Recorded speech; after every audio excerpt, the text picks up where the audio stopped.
सभी को एडवोकेट शिवम पांडे की तरफ से नमस्कार साथियों। मैं आपका साथी, आपका advocate Shivam Pandey, high court. आप लोगों को बराबर बेसिक शिक्षा परिषद से संबंधित service matter, revenue and criminals की जानकारी जो हमसे जुड़े होते हैं और हमारे द्वारा उनके लिए कार्य किए जाते हैं, उसके विषय में जानकारी दी जाती है।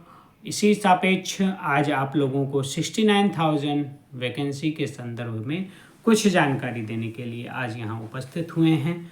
और चूँकि इस वैकेंसी में मैं एक अप्लीकेंट भी हूँ, तो अप्लीकेंट होने के साथ साथ हर एक चीज़ को समझना मेरा नैतिक कर्तव्य है। उसके बाद उस विधि को वकालत में फ्रेज में अपनाकर और वकालत के बिंदु से समझकर किस केस में क्या प्राप्त हो सकता है, इन सभी चीज़ों के लिए एक ठोस रणनीति बना के आप लोगों के समक्ष मैं उपस्थित होता हूं और हर एक बात को आप लोगों को बताता हूं।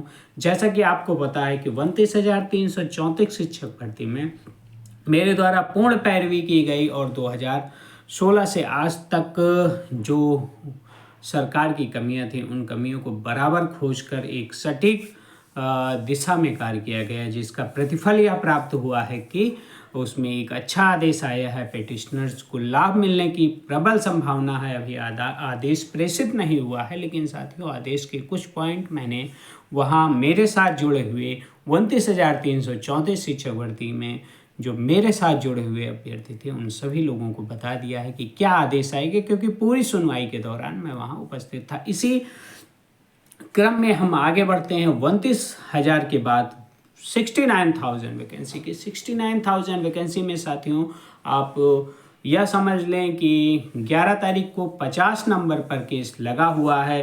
50 नंबर आना बहुत ही मुश्किल हो जाएगा, लेकिन अगर सभी जितने पैरवीकार हैं, चूँकि मेरा केस तो नंबर 2 पे ही लग गया है, 50.1 पर मेरा ही लगा है, इसलिए मैं तो मेंशन कराऊंगा, लेकिन अन्य लोग जितने पैरवीकार हैं और अभ्यर्थियों का हितार्थ चाहते हैं वे मेंशन करा दें। मैं एज आ एडवोकेट उसको मेंशन अपने साथियों के साथ कराऊंगा, लेकिन सभी लोग केस को मेंशन करा दें। इसको ज़्यादा से ज़्यादा वीडियो को दूर तक भेजिएगा, क्योंकि लोग कहते हैं कि जो है उसने नहीं मेंशन कराया, इसने नहीं कराया, तो सभी मेंशन करा दें, जिससे चूंकि जहां पर अपना मुकदमा चल रहा है, दीपांकर दत्ता जी सर्विस के नंबर 1 के जज हैं और ऐसे जज हैं जो फाइनली आपको एक अच्छा आदेश दे सकते हैं, इसलिए मेंशन कराना बहुत ज़रूरी है। और दीपांकर दत्ता की बेंच में, चूँकि मैं अन्य केसों में भी उनके बेंच में बराबर जुड़ता रहता हूं, तो मुझे 110% यह श्योरिटी रहती है कि यहाँ पर कुछ ना कुछ अभ्यर्थियों को अच्छा मिलने की संभावना है।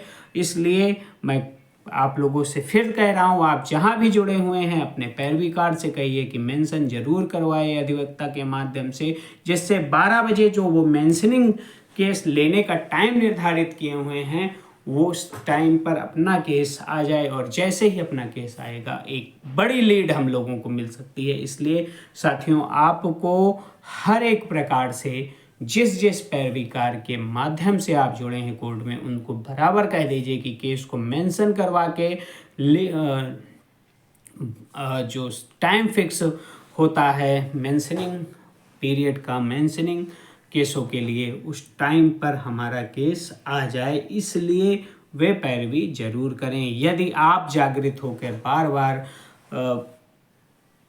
अपने लिए किसी भी पैरवीकर्ता से नहीं कहेंगे, तो वह लाइटली भी ले सकता है और पूर्णतः आप लोगों के जो 3 महीने का प्रतीक्षा था, उस प्रतीक्षा पे पानी भी फेर सकता है। इसलिए मेंशन होना अत्यंत आवश्यक है। मेंशन होने के बाद 12 बजे सभी मेंशनिंग केसों को लेते हैं, 2 ही 4 केस मेंशन होते हैं डेली। तो चूँकि मैं कोर्ट में बराबर जुड़ा रहता हूं, मेरे अन्य केसेस भी लगे रहते हैं, इसलिए मैं बता रहा हूं दीपांकर दत्ता जी जो है मेंशनिंग केस 12 बजे लेते हैं और उसके लिए पहले से मेंशन कराना होता है। चूँकि मैं अपने सीनियर्स के साथ वहाँ उपस्थित रहूँगा और केस को मेंशन करवाऊँगा, लेकिन सभी लोग जब मेंशन कराएंगे तो एक साइकोलॉजिकल इफेक्ट पड़ेगा और उस साइकोलॉजिकल इफेक्ट के कारण वह केस उतनी मजबूती के साथ सुनने के लिए जज बाउंड हो जाएंगे। तो सभी साथी जो कहीं भी जुड़े हुए हैं, चूँकि मेरा काम है कि किसी भी तरह एक एक अभ्यर्थी के साथ नियुक्ति प्राप्त करना।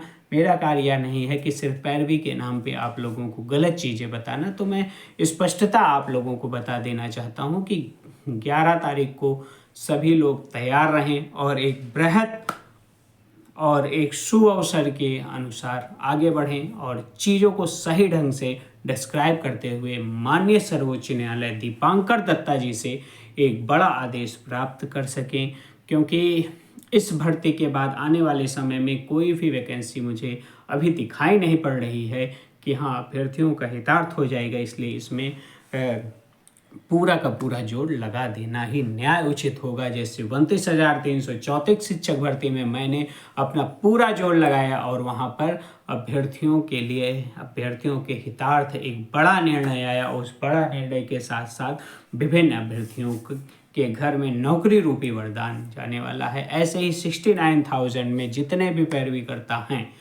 चूँकि यहाँ पे नंबर ऑफ रिप्रेजेंटेटिव ज़्यादा हैं लेकिन कार्य नहीं करते हैं, वे सिर्फ अपनी भूमिका अपने याचियों के विरुद्ध के सामने बनाते हैं और जो सही ढंग से काम करता है उसके विरुद्ध कार्य करते हैं। तो इसलिए मैं यहाँ पर सोशल अपील कर रहा हूँ कि जो आप लोगों की टैक्टिस है उसे थोड़ा सा बदलिए, बराबर आप अपने पैरवीकार पर हावी रहिए, जिससे एक बड़ा निर्णय माननीय सर्वोच्च न्यायालय से प्राप्त हो सके।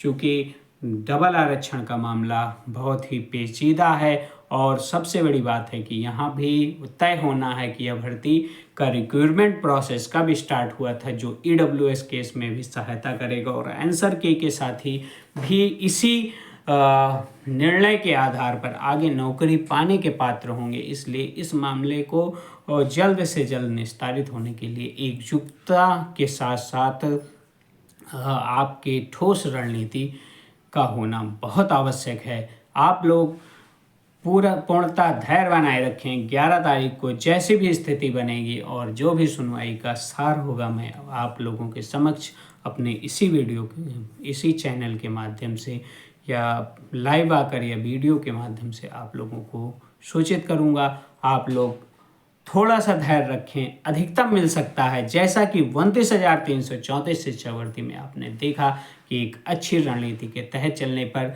1 नहीं 2 नहीं 4 साल बाद हमें कुछ ना कुछ प्राप्त हुआ है। इसलिए हर एक केस में जहां आप हमारे साथ जुड़े हुए हैं, थोड़ा सा धैर्य रखें, अधिकतम मिलेगा। मेरा पहला संकल्प 16 मई 2020 का EWS केस जीतना, जो मेरे लिए स्वाभिमान और आत्मसम्मान की लड़ाई है, उस पे भी मैं पूर्णतः ध्यान दे रहा हूँ। सिर्फ और सिर्फ डबल आरक्षण पर एक सुनवाई हो जाए, उसके बाद वह केस भी हम फाइनल करा के अधिकतम साथियों को नौकरी दिलाएंगे। तब तक के लिए आप लोग धैर्य बनाए रखें। मैं आपका advocate Shivam Pandey, high court. धन्यवाद। पुनः नमस्कार।